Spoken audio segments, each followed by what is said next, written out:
Հետո այդ որ ասում եք Տիկին Գալստյան, այդ մենք ազգային ինքնության հենասյունն ենք 135 տարի, աչքիս առաջ գալիս է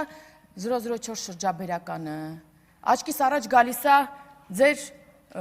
խմբակցության տարբեր անդամների, այդ թվում ձեր խմբակցության առաջին համարը հանդիսացող Ռոբերտ Քոչարյանից այդ ապօրինի գույքով բռնագանձելու այդ կարողության չափը, ասում է բանա, 135 տարի, 135 տարին բերեցիք Քոչարյանի ոտերի տակ, մատաղ արեցիք, դրա մասին մտածեք ավելի լավ դաշնակցականներով։ Տիկին Վարդանյանն ասում էր, մենք սադո-մազոխիստական հակումներ չունենք, բնավ այդպես չեմ կարծում, հաստատ ունեք, որ նայում եմ, որ էլի նստացեք ու հեսա էլի շարունակելու եք խոսել ձեր խմբակցության անդամներով։ Կամ որ ֆայմ ունենայիք, կներեք, բայց չեք գա նոր ստեղ Տիկին Կյուրեղյանը չէր խոսիլ թոշակի բարձրացումից։ 16,000 դրամ մինիմալ կենսաթոշակ ստացող քաղաքացով թողել եք, հեռացել եք, մերժվել եք, գնացել եք, հիմա դարձել է օրինակ 46,000 դրամ ու դա մինիմալ կենսաթոշակն է, որի վրա ավելանում է օրինակ, բացի այն, որ մարդը ինչքան աշխատել է, այդքան ավել է ստանում, բացի դրանից այսօր մեր կենսաթոշակառուները ստանում են դեղեր, որի վրա իրենք բացառապես մեծ մասը իրենց կենսաթոշակի ծախսում էին դրա վրա, անվճար դեղեր, անվճար առողջության վիրահատություններ ու տարբեր ծառայություններ են ստանում։ Դրա համար, որ ֆայմ ունենեք, դուրս չեք գա ու գոնե այդ բարեփոխումների մասին չեք խոսի։ Կամ Տիկին Գալստյան, դուք մեր երևի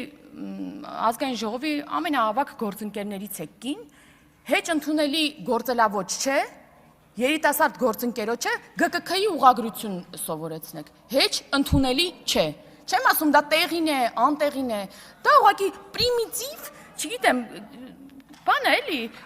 փորձում եք ինչ-որ դիվիդենտներ շահել մի բանի վրա, որը հեչ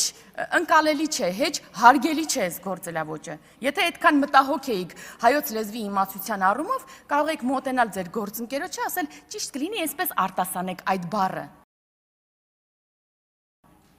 Մի կողմ եմ դնում ճիշտն ու սխալը։ Ինչ վերաբերում է կոռուպցիային, այո, սիրելի հայրենակիցներ, այսօր բազմաթիվ գործեր են քննվում կոռուպցիայի մեղադրանքներով, կան մեղադրական եզրակացություններ, կան այդ գործերով անցնող նախկին պաշտոնյաներ, որոնք թռած են Հայաստանի Հանրապետությունից, այսօր էլ հայտ են ներկայացնում ձեր այդ միասին այդ օլիգարխիկ իշխանությունը վերականգնելու։ Կան փլված գործեր, այո, կան նաև դատանում փլված գործեր, ու սա էլ խոսում է անկախ դատական համակարգի մասին։ Բայց անգամ մեկ փլված գործով օրինակ, գոնե մեկ քաղաքացու մոտ չի առաջանում կասկած, արդյոք Հայաստանի Հանրապետությունում եղել է կոռուպցիոն իշխանություն, համակարգային կոռուպցիա։ Որևէ մեկի մոտ կասկած չի առաջանում, բոլորը 100%-ով գիտեն, որ այո, կոռուպցիոն օլիգարխիկ իշխանություն է եղել, որովհետև Հայաստանում բիզնեսի առաջ խաղացումը կախված էր քաղաքական կապերից, բացառապես քաղաքական կապերից, որովհետև Հայաստանում կոռուպցիոներները չէին պատժվում բացառապես, հիմա են անցնում այդ գործերով, որովհետև հիմա կա քաղաքական կամք ու չկա նման մոդել կառավարման, որովհետև Հայաստանում մենաշնորհները նորմալ էին, կար բանանը իր ներկրողն ուներ, տարբեր ինչ-որ ապրանքներ իրենց ներկրողն ունեին, ու ձեր բանան ներկրողները այսօր էլի տարբեր կետերից այսօր էլի պայքարում են, որպեսզի հայտնվեն ձեզ հետ բերեն այդ օլիգարխիկ իշխանությունը էլի կառավարման։ Որովհետև Հայաստանում բանակից ազատումն իր գինն ուներ, համասարան ընդունվելը իր գինն ուներ, պրավաստանալն իր գինն ուներ, տարբեր շրջանում տարբեր գին ուներ։ Ու եթե միտեղ այդ գինը փոխվում էր, սինխրոն փոխվում էր մնացած տեղերում։ Ու Հայաստանի Հանրապետության քաղաքացին այդ Հայաստանում ապրել է, ինչ որ մի ձև առնչվել է այդ ամեն ինչի հետ։ Ու ասում եք, պարոն Արծվիկ Մինասյանն էր կարծեմ երեք ասում էր այն գույքը, որը վերագրվում է այս ապօրինի գույքի բռնագանձման շրջանակներում պաշտոնյային, երբեմն իր հետ կապ էլ չունի։ Այո, պարոն Մինասյան, երբեմն ուղիղ իր հետ կապ չունի։ Ինչի այն ժամանակ այդքան այդ հարցերում անֆայմ չէին։ Էլ Քենի, էլ Վարորդ, էլ Բաջանաղ, մենակ իրանց անունով չէին անելու։ Բայց որ դուք ձեր շուրջն եք նայում, կամ պտտվում եք ձեզանից ձախ, նայում եք այն մյուս ֆրակցիային,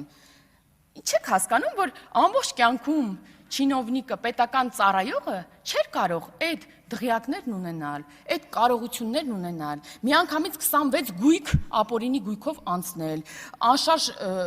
շարժական տարբեր գույքեր ունենալ, մի քանի 100 միլիոնավոր դրամներ չհիմնավորված փողեր ունենալ, պարզապես չէր կարող։ Կամ Տիկին Գյուրեղյանն ասում է, դուք վախենում եք, որ չեք կարող ձեր հիպոթեքները մարել։ Այո, Տիկին Գյուրեղյան, մեր ֆրակցիայի գերակշիռ, երևի ես չգիտեմ մարդ որ չունի, հիպոթեք, վարկ, որտեղ մենք սովորական ոնց որ մեր ժողովուրդը ապրում ենք այդ կետ, մենք չունենք այդ միլիոնները, որ տանք եւ տուն առնենք մեզ համար։ Կներեք, չունենք, չենք մեր հայրերը չեն գողացել, մենք չենք գողանում եւ չենք գողանալու։ Կամած կփակենք, ունենանք արդար քրտինքով մեր տունն էլ, մեր մեքենան էլ եւ որևէ մեկը չի անիծի մեր երեխաներին։ Եվ հետո չենք գնա եւ ձեր նման չենք վախենա բանից, բանտում հայտնվելուց։ Մեզ ամենաշատը մեր քաղաքացիները մեղադրում են ամենաշատը նրանում, որ դուք միջև հիմա հնարավորություն ունեք, ոչ միայն դուք, նախկին իշխանության տարբեր նաեւ ներկայացուցիչներ, միջև հիմա հնարավորություն ունեք, ասում են, ձեր թուլությունն է, որ միջև հիմա նրանք հնարավորություն են խոսալու, հնարավորություն ունեն առաջադրվելու։